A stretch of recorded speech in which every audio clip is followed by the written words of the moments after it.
Okay. Now, recording started. Good afternoon to everyone. We are here for this third webinar in the Tetris educational series. And thanks to Ana Vega and Miguel Aguado from the Galician Foundation for Genomic Medicine in Santiago de Compostela for sharing with us in this webinar their expertise and insights on transcriptomics and methods to derive transcriptomic risk scores. Ana's lab includes expertise in molecular genetics, oncogenomics, and translational medicine, with a focus on inter-individual variability in the response to oncological treatments and peculiar response to radiotherapy. In Tetris, the team in Santiago leads the work package 5 on transcriptomics. Thank you again, Ana and Miguel, and you can start with your presentation. So sharing the screen, and I will come back at the end of your presentation. Can you see my slides? Yeah. Yes. Perfect. Well, thank you, Tiziana, and all the attenders to this webinar. We named this webinar Transcriptomic Risk Score Development for Risk Modeling, the Tetris Working Package 5 framework. And well, the presentation Tiziana already done. So Ana Vega is the PI of the Tetris local PI and the PI of our group, Genómica, in cancer and rare disease.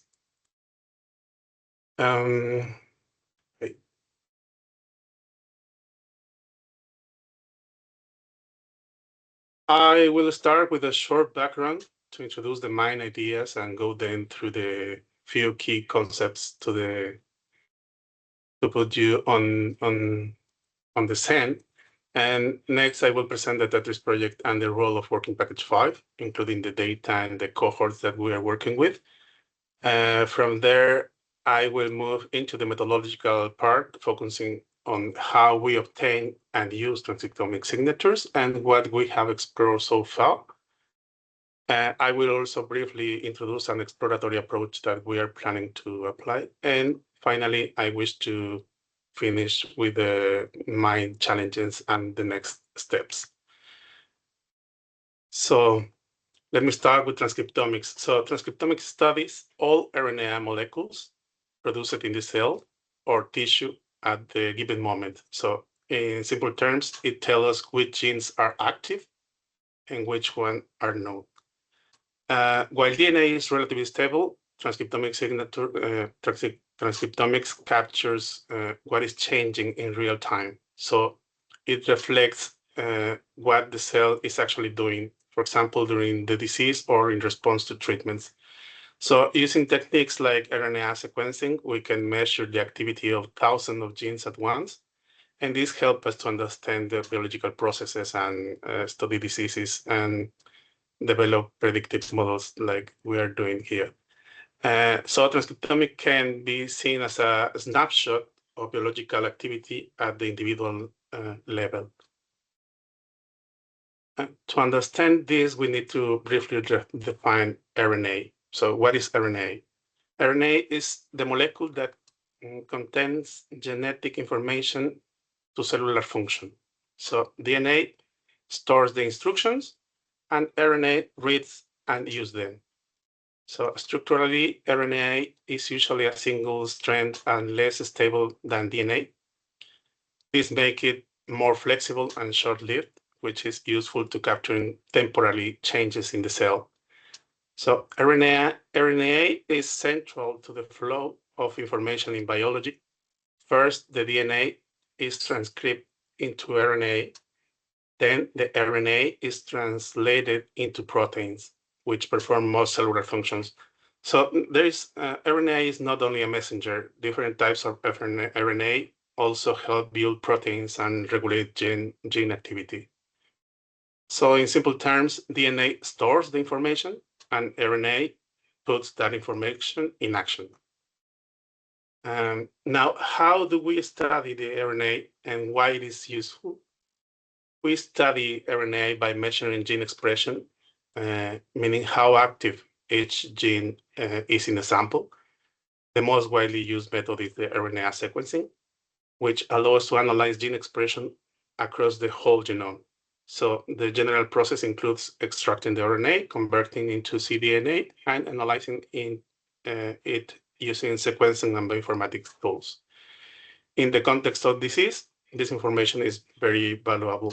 It tells us which genes are more or less active and which biological processes are involved.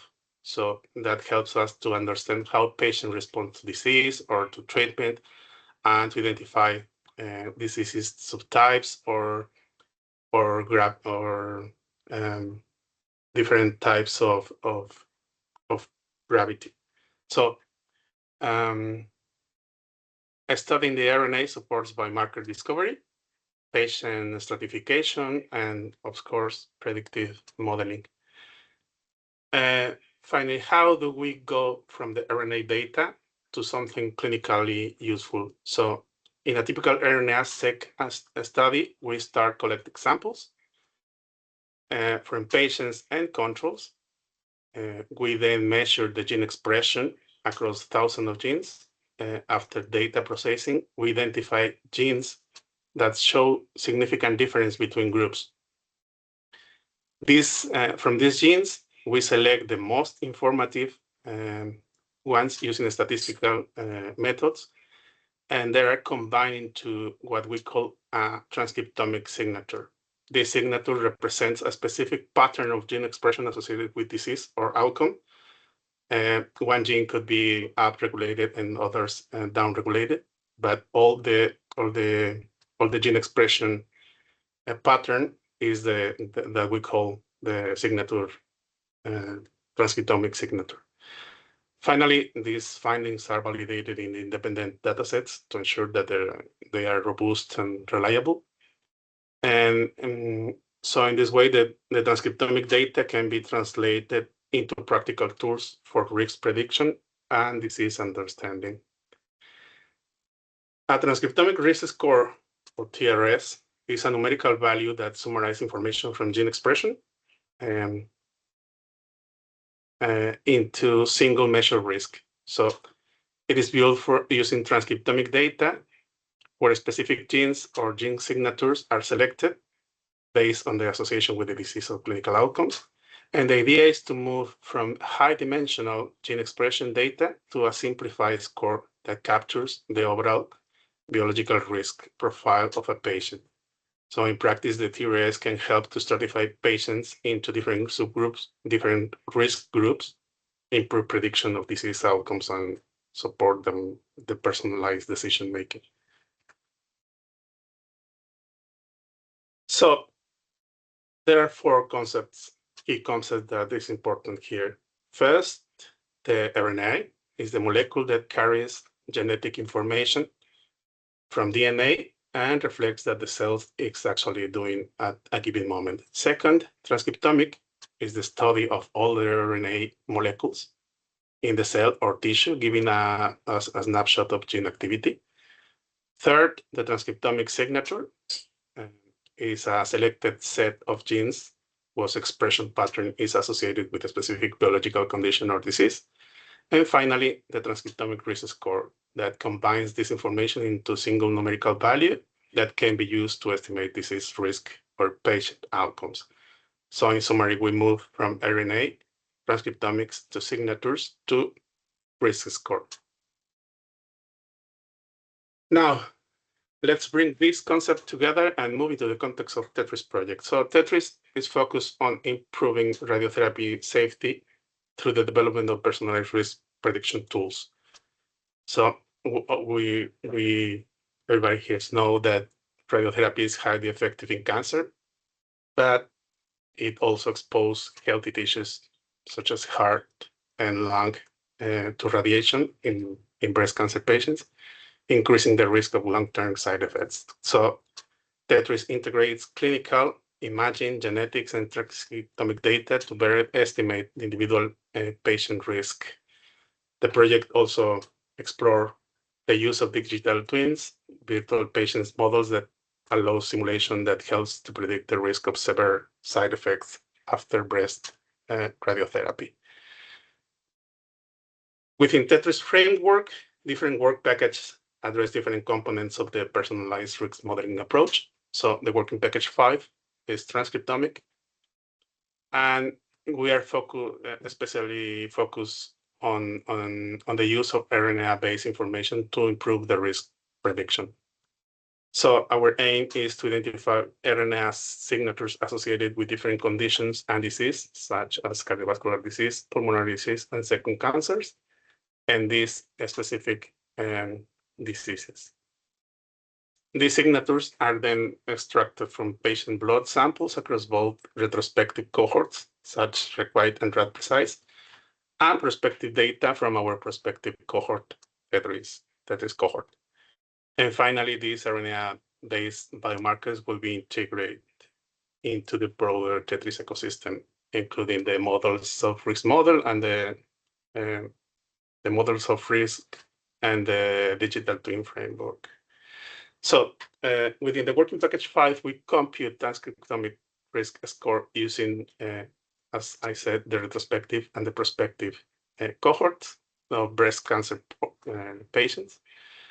The retrospective cohort is already available and includes 138 breast cancer patients from required study with transcriptomic data, clinical information, and long-term follow-up. To further strengthen this dataset, we an additional of 50 patients from the same cohort will be incorporated.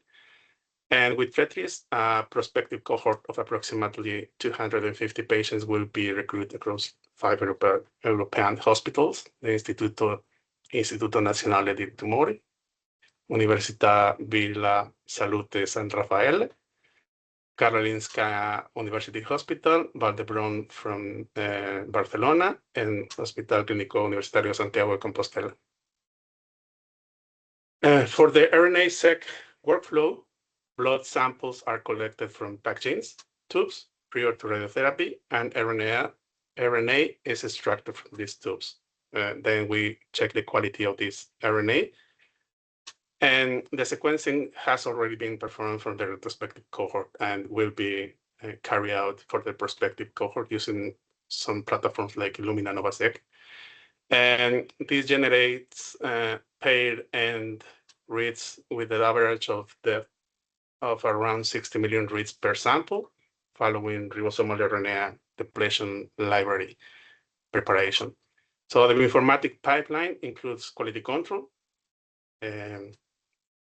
using FastQ and MultiQC, adapter trimming, an alignment to the reference genome, and the quantification using HT-seq counts reads mapped to genes and transcript in genes with RSA.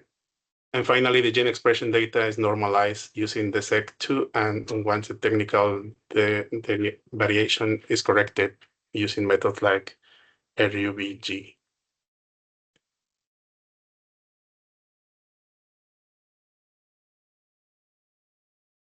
Well, in working package 5, we're working to define a decision framework to determine how these signatures are obtained and used in risk modeling. So we currently consider 3 scenarios.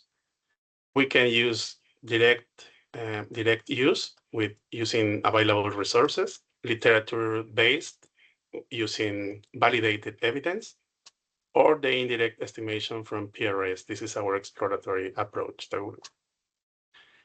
So as a first step, we explore publicly available datasets that provide curated molecular signatures relevant to the disease studied in Tetris. And the first resource is the molecular signature database, which contains well-curated gene sets associated with biological processes and disease pathways. And from this molecular signature database, we can directly retrieve groups of genes linked to specific pathological conditions, which serve as a starting point to build the transcriptomic signatures. So using the molecular signature database, we focus initially on cardiovascular and pulmonary disease, and this allowed to identify relevant gene sets associated with these conditions. Well, this is the number of genes that we found for each of the pathologies. As a first preliminary result, using the retrospective cohort, we extracted gene expression levels, analyzed them for the genes, including the molecular signatures from molecular signature database across the selected pathologies: hypertension, atrial flutter, atrial fibrillation, abnormal cardiac biomarker test, paroxysmal atrial fibrillation, pericarditis, and permanent atrial fibrillation. And for pulmonary disease like chronic pulmonary obstruction, pulmonary fibrosis, and asthma. The second resource is DisGenet. It's a dataset that integrates gene disease associations from multiple curated repositories and the scientific literature. So compared to molecular signature database, DisGenet provides a broader and more heterogeneous view, covering different levels of evidence, linking genes to human diseases.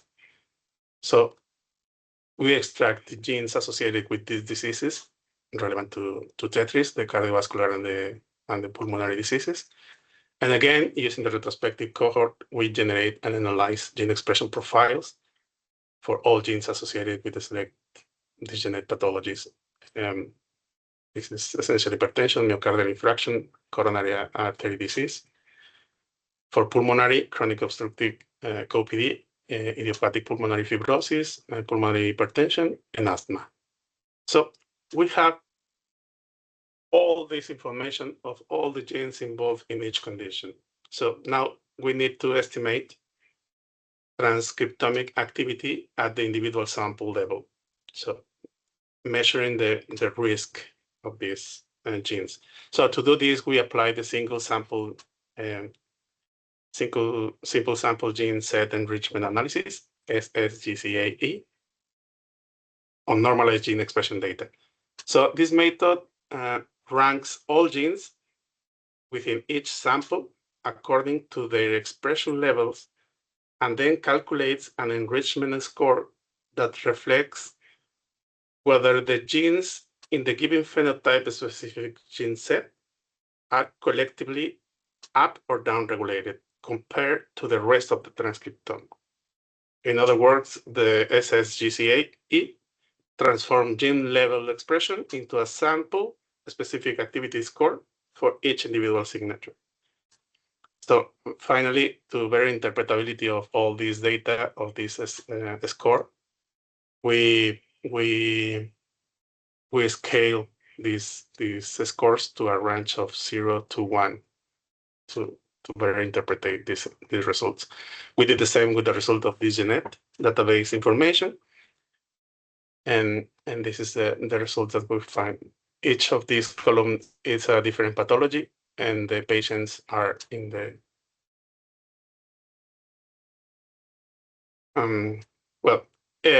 in addition to database driving signatures, we look for literature publications to identify transcriptomic risk models with explicitly defined gene weights.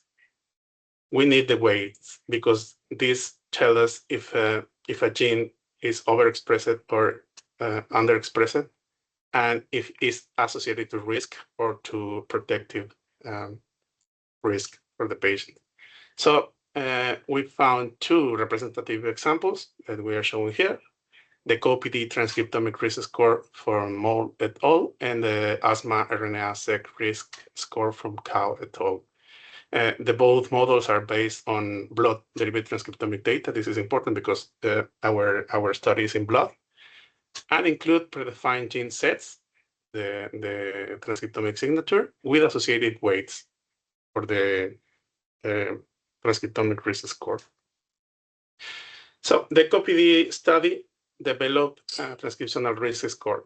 using whole blood RNA-seq data from 2,569 patients in the co-PD gene cohort, which was split into training and testing sets, and further validated in an independent cohort of 458 patients from the Eclipse study. So the TRS was constructed using penalized regression, LASSO, to model lung function, and they select 147 transcripts that were combined into weighted risk score. So the model was validated, showing that the combining TRS and polygenic risk score and clinical variables improve prediction compared to each component alone. So to compute the COPD transcriptomic risk score, we followed the steps described in the publication. So we applied the normalization of raw counts, including filtering of low counts genes and correction of unwanted variation. We applied the log count per million transformation to stabilize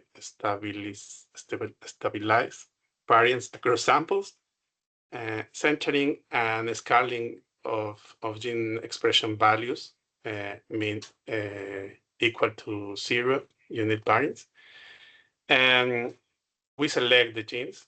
We apply the selection of the genes reported in the original study. We apply the published genes weight. And finally, we compute the TRS as the sum of weight gene expression values. The COPD transcriptomic risk score was successfully computed across all the samples, yielding a continuous distribution of the risk values. And then patients were stratified into low, intermediate, and high risk group based on tertiles on the TRS distribution, following the approach described in the original study. So this stratification was directly applied to our data and enabled the clear separation of the patients according to their transcriptomic risk scores. And the output of this analysis will look similar to this table. We have the patient, the TRS, and if we want to apply the tertiles, we have the risk as low, high, and medium, and intermediate risk. Well, the asthma study developed a RNA-seq-based risk score using publicly available datasets from the GAO database. They include a discovery cohort of 695 patients, and then they use several independent cohorts for validation. The RS was built to identify differential expression genes and apply lasso regression as well. And they have 73 genes associated with asthma. The model was validated in different datasets. And as with COPD, we implement the model directly following the original publication. We apply an initial normalization of raw counts, including filtering of low expression genes and correction of unwanted variation. We apply the TMM normalization, the streamed mean of M values, as for library size adjustment. And we apply the conversion to counts per million and log transformation to stabilize variance.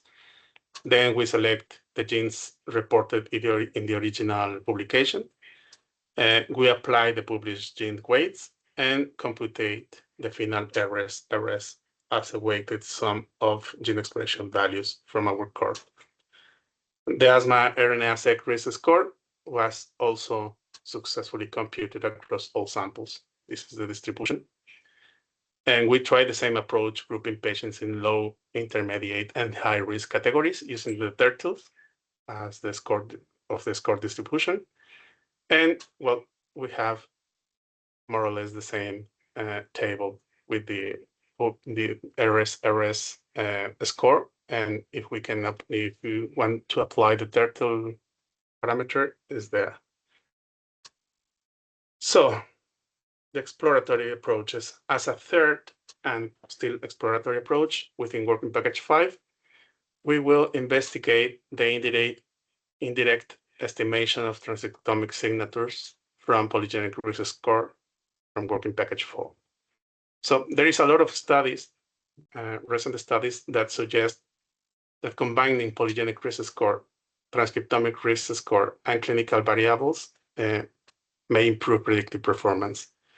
This indicates that transcriptomic level information could potentially complement genetic-based models.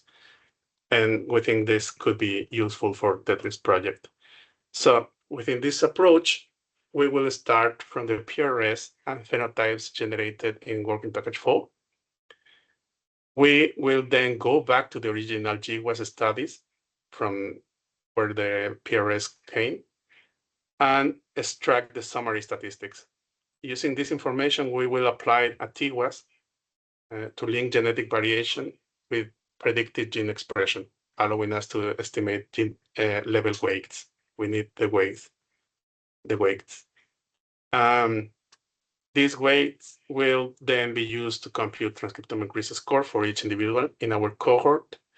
And well, although this is still under development, it offers a promising way to connect genetic risk and gene expression in more integrated model for Tetris. Finally, we are using approaches that provide a systematic way to explore transcriptomic signatures for cardiovascular and pulmonary phenotypes. But however, there are some important limitations to consider. So using the databases, our current analysis do not establish whether each gene contributes positively or negatively to the risk score. So many identified genes came from disease gene associations or functional grouping. These represent gene associations or ontological cluster, but no validated transcriptomic risk score. With the SSGCA transformation, we mainly capture whether gene expression levels are higher or lower relative to the rest of the cohort, but not the risk. The use of the TRS validated in published study has worked very well. However, we still need to continue searching for suitable studies covering the remaining diseases. The problem is that the most of the RNA-seq studies for our phenotypes do not generate full signatures. And those that report signatures, they probably omit the weights for each gene, so we cannot calculate the TRS. And finally, our next steps are continuing systematically researching the scientific literature to identify additional relevant transcriptomic signatures and improve coverage across phenotypes. But once the final phenotypes and the polygenic risk score from working package 4 are fully defined, we will evaluate whether the indirect estimation approach using the PRS to derive transcriptomic signatures is feasible and appropriate to our data. And well, I think that's all. There is a lot of people working involved in this work.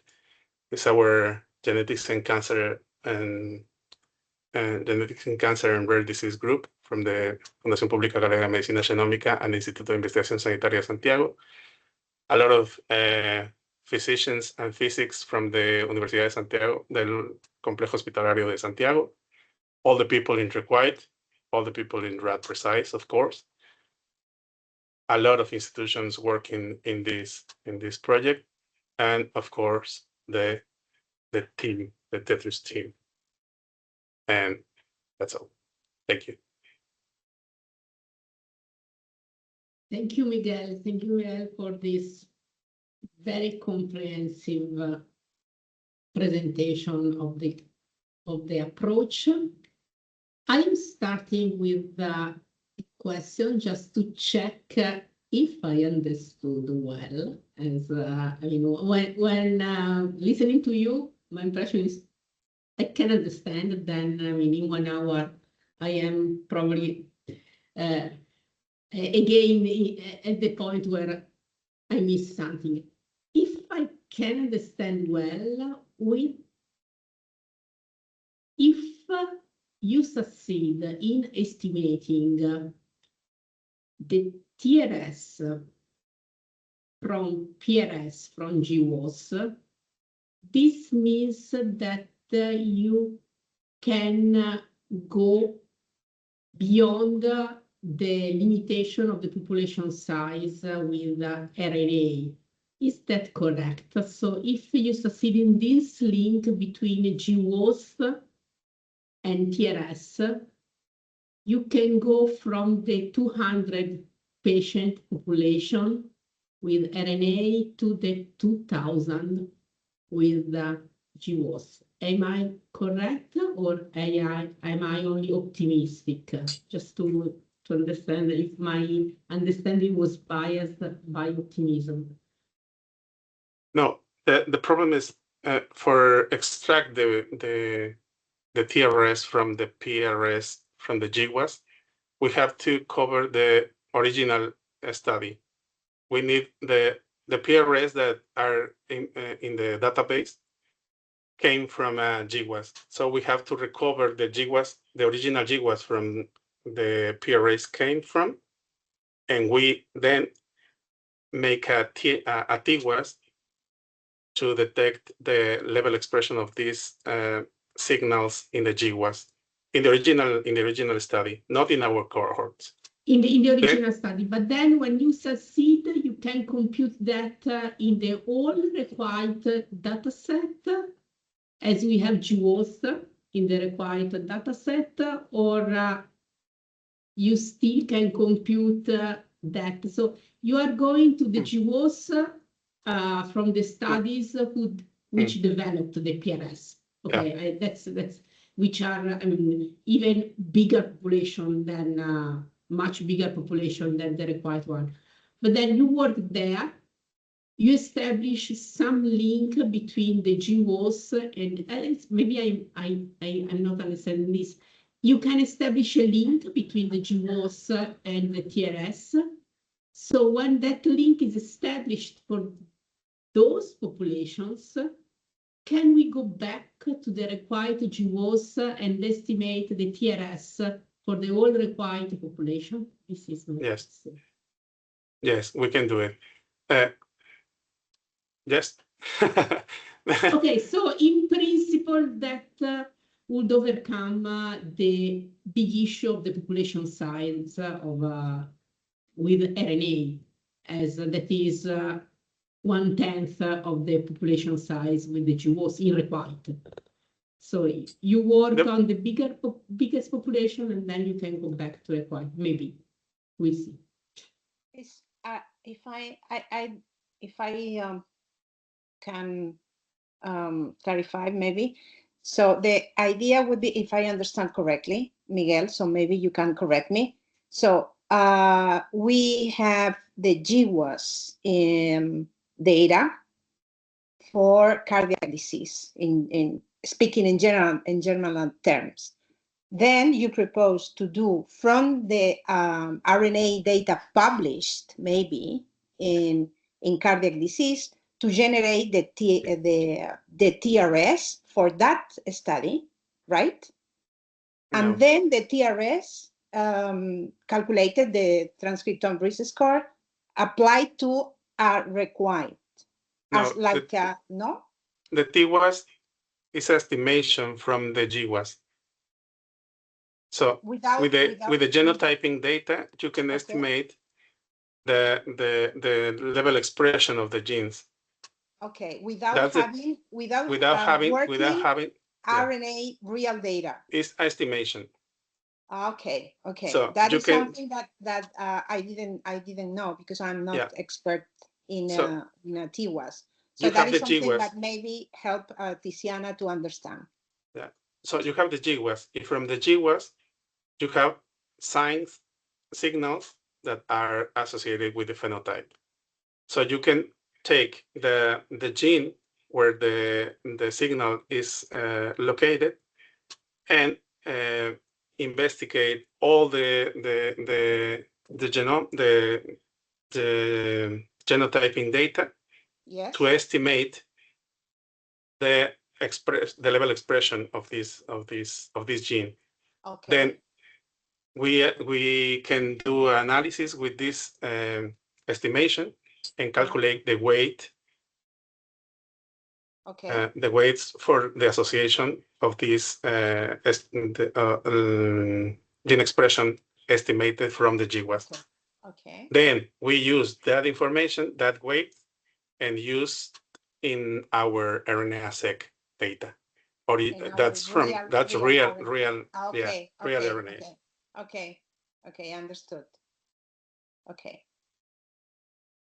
So now is it clear, a bit clear, Tiziana?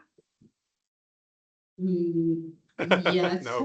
I mean, my main point, I mean, I understand that you use somehow you like to use somehow a sort of hidden signal in GWAS that is that can estimate TWAS. So and you will use the big data sets with the GWAS that were used to, I think, develop and validate the PRS, for example, for cardiac phenotypes and for pulmonary phenotypes, and you do that. I'm still just wondering if at the end of that process, that is estimation of TRS from TWAS from GWAS done on publicly available data set, if that at the end we can go back to the required GWAS and use the estimation model to estimate TWAS from required TWAS from required GWAS. And if that is the case, this means that we go from a possible TRS measured or computed on 200 patients to a possible TRS computed on 2,000 patients. That was my question. And that is completely changing the population size. We can do it. So, sorry, you can do that, but this is an in silico approach. So it's different than to see our really, yes. So those are two levels of computing the TRS. It is on the true RNA data, or it is on estimates of TWAS from GWAS. So those are two levels, but that is a possibility. Yes, at the last Radiogenomic Consortium, Olivia presented this idea to work with the required samples, and she's working with this in silico transcriptomic approach. So this will be done for the required samples. That's the approach, but this is working with the PRS from the working package 4. So the cardiovascular disease and the pulmonary disease, not toxicity to radiotherapy. That is that we are working with. Yes, it's a different TRS. Yeah. Yes. Okay, thank you. Are there any other questions? Yeah, may I ask you something? So thank you very much, Miguel. Very nice, quite clear. I'm thinking that you are proposing three or two different approaches to estimate different transcriptome risk scores. So those that are already published, let's say, for only 2 or 3 phenotypes, or generate using different data sets, two different data sets, and then to explore in silico and assess well-defined in silico manner to estimate the TWAS, and then to estimate a transcriptome risk score derived from the polygenic risk score, right? So how do you think to select, because we will need for the models, for the predictive models in the work package 2, one, I would say one score, right?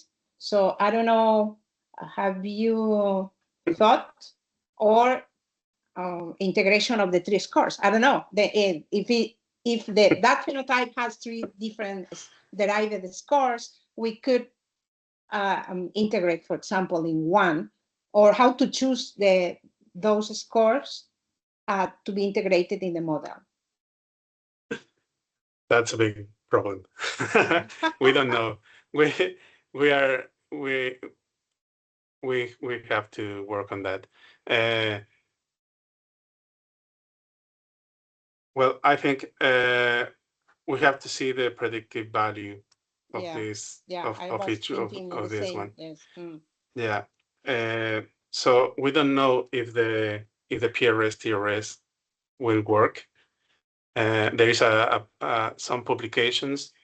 One of those is with using CoPD, and they apply this approximation.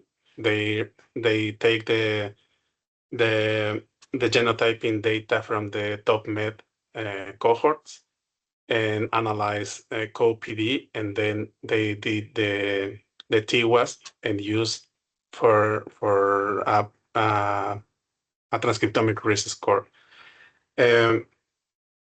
This approximation is very useful if we combine with the PRS. I think that this approximation gonna give more importance to the PRS. So this is Okay.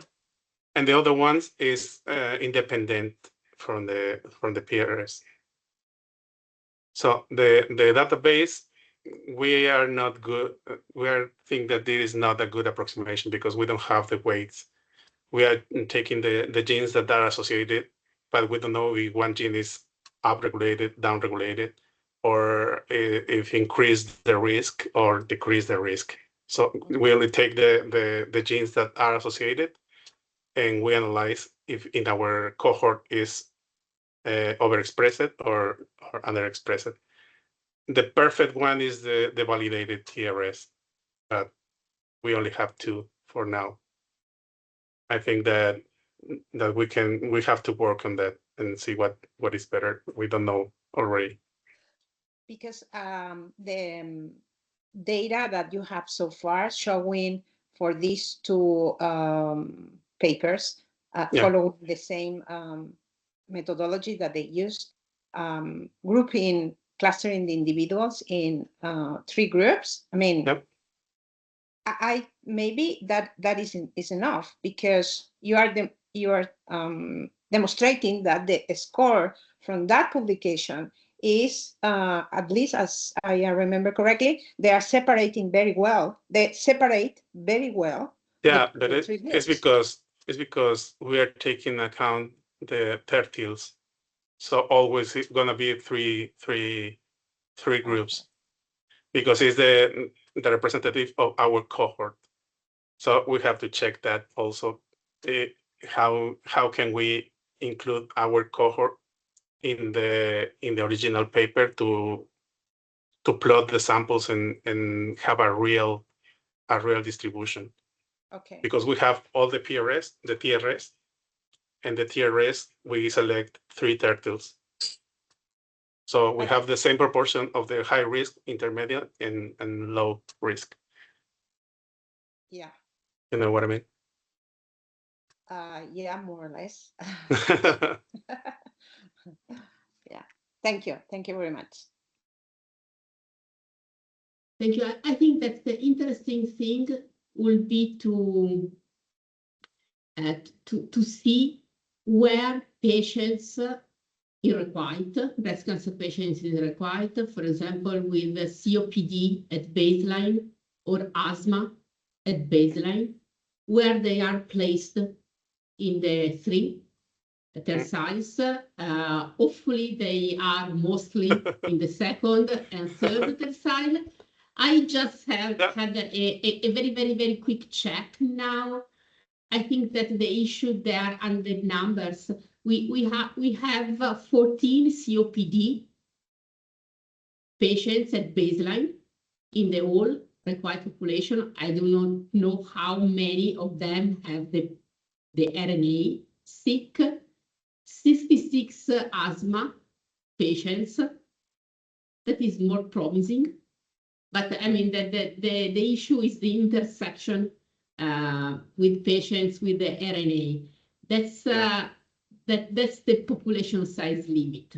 That's why I was excited by the idea that you could estimate the TWOS from the GWOS. That's, I mean, helps a lot.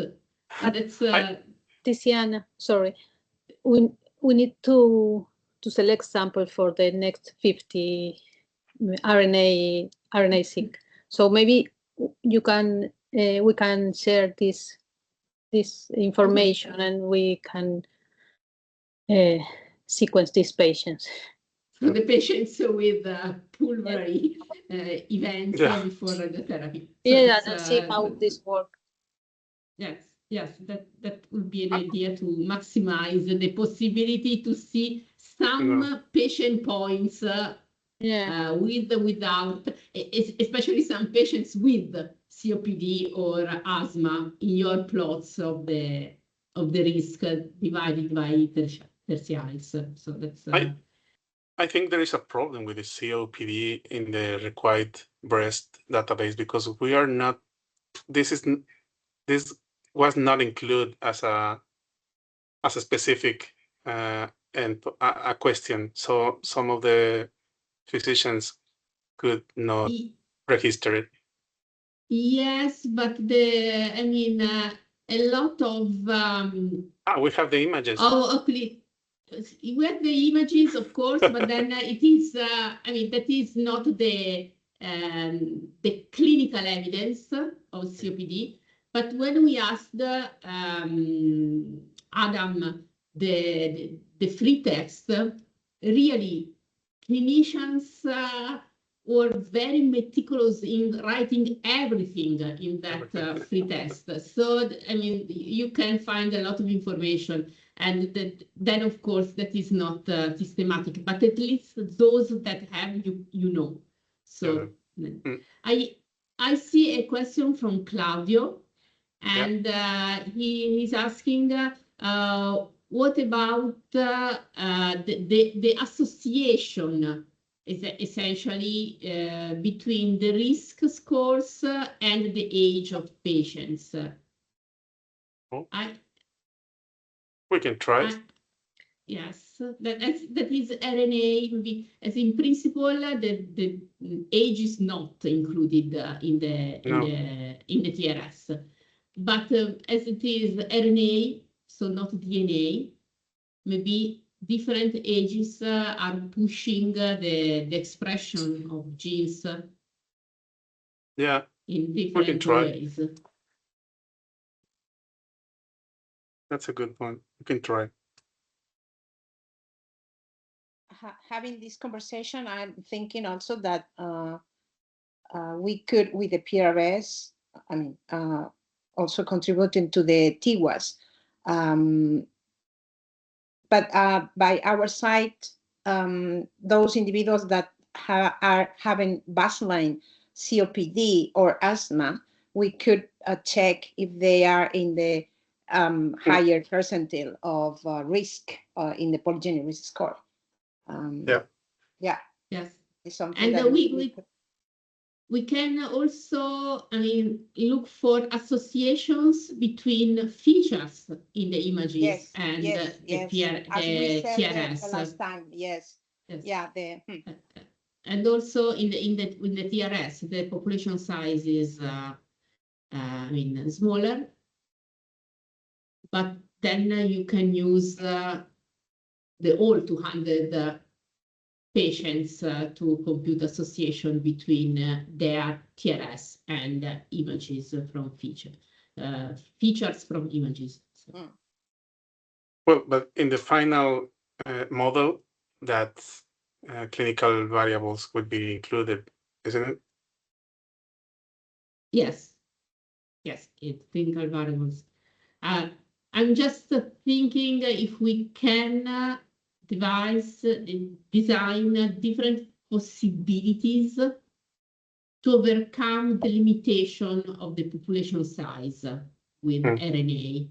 So we can, if we can design different possibilities of estimating this risk, starting from the association we see in the population where we have the measured TRS. So there is more population, and if we can see associations there, then we can estimate or try to use an estimated TRS in the population where we do not have RNA.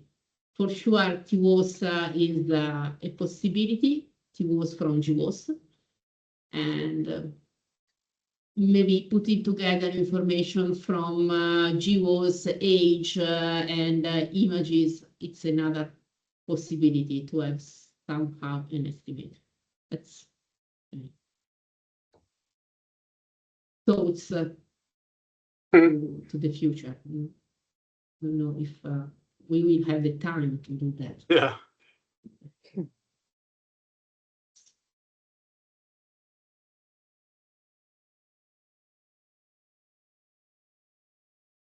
Are there any other questions from the audience?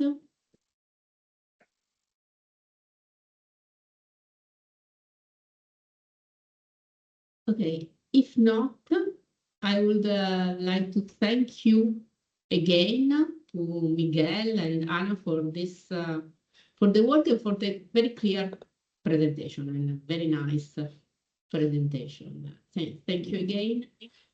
Thank you everyone for, okay, Sarah.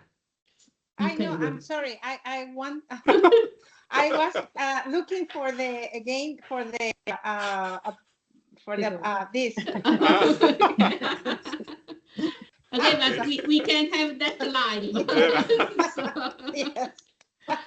I'm sorry. Wow. So, good afternoon to everyone. Buon appetito for those who still have to have lunch, and seeing you soon, I think, in a couple of weeks. Yes. Thank you very much. Thank you. Thank you. Yes. Bye-bye. Thank you. Bye-bye. Bye-bye. Thank you. Bye.